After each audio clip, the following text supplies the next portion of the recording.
দেশের সশস্ত্র বাহিনীকে আরও আধুনিক ও শক্তিশালী করতে বড় ধরনের বাজেট বরাদ্দের প্রস্তাব করা হয়েছে।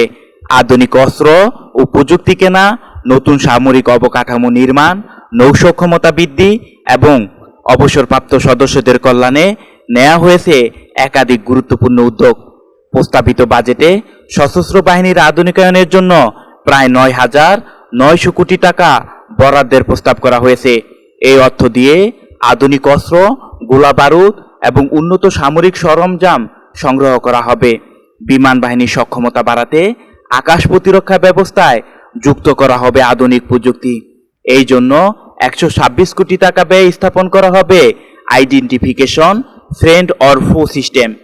এর মাধ্যমে আকাশ সীমায় নিজেদের ও শত্রুপক্ষের বিমান দ্রুত শনাক্ত করা সম্ভব হবে, যা দেশের নিরাপত্তা ব্যবস্থাকে আরও শক্তিশালী করবে। নৌবাহিনীর সক্ষমতা বাড়াতে নেওয়া হয়েছে বড় পরিকল্পনা।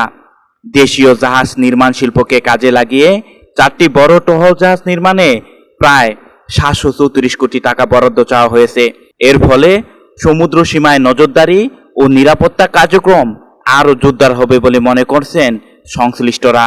এছাড়া সাবমেরিন ঘাঁটি পেকুয়ার জন্য একটি কাটার সাকশন ড্রেজার, 4টি ভিসাট, একটি প্রশিক্ষণ সিমুলেটর সহ বিভিন্ন সরঞ্জাম কেনায় ব্যয় হবে প্রায় 200 কোটি টাকা। একই সঙ্গে ঢাকা, চট্টগ্রাম ও খুলনায় নৌবাহিনীর বিভিন্ন ঘাঁটিতে প্রশাসনিক ভবন, বহুতল আবাসিক ভবন, হাসপাতাল, মাল্টিপারপাস কমপ্লেক্স নির্মাণ করা হবে। অন্যদিকে সেনাবাহিনীর আধুনিকায়ন ও সদস্যদের কল্যাণে থাকছে বিশেষ গুরুত্ব। প্রতিরক্ষা শিল্প গড়ে তুলতে 1,547 কোটি টাকা বরাদ্দের প্রস্তাব করা হয়েছে। এর মাধ্যমে দেশে সামরিক সরঞ্জাম উৎপাদনের সুযোগ বাড়বে বলে আশা করা হচ্ছে। অবসরপ্রাপ্ত সশস্ত্র বাহিনীর সদস্যদের জন্য চালু করা হচ্ছে ওয়ান র্যাঙ্ক ওয়ান পেনশন ব্যবস্থা। এই জন্য বরাদ্দ রাখা হয়েছে 1,500 কোটি টাকা।